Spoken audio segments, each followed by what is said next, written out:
IPL league stage match అనేది complete అవుతుంది. Qualifier మ్యాచ్లో కేకేఆర్ గెలిచి డైరెక్ట్ ఫైనల్గా వెళ్ళారు. ఆ సన్ రైజర్స్ హైదరాబాద్ క్వాలిఫైర్ 2 ఆడాలి. ఎలిమినేటర్ మ్యాచ్లో ఆర్సీబీ వర్సెస్ రాజస్థాన్ రాయల్స్ మధ్య ఈ మ్యాచ్ అనేది జరిగింది. ఈ మ్యాచ్లో రాజస్థాన్ రాయల్స్ 4 వికెట్ల తేడాతో గెలిచారు.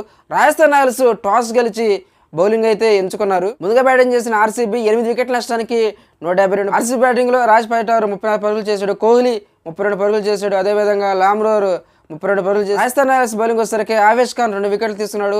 అశ్విన్ 2 వికెట్లు తీస్తున్నాడు. బోల్ట్ 1 వికెట్ తీస్తున్నాడు. అనంతరం బ్యాటింగ్ చేసిన రాజస్థాన్ రాయల్స్ 19 ఓవర్లోనే తమ యొక్క టార్గెట్ రీచ్ అయ్యారు 6 వికెట్ల నష్టానికి. రాజస్థాన్ రాయల్స్ బ్యాటింగ్ వచ్చేసరికి యశస్వి జైస్వాల్ 40 పరుగులు చేశాడు. రియాన్ పరాగ్ 36 పరుగులు చేశారు. హిట్మేర్ 26 పరుగులు చేశాడు. ఆర్సీబీ బౌలింగ్ వచ్చేసరికి సిరాజ్ 2 వికెట్లు తీసుకున్నాడు.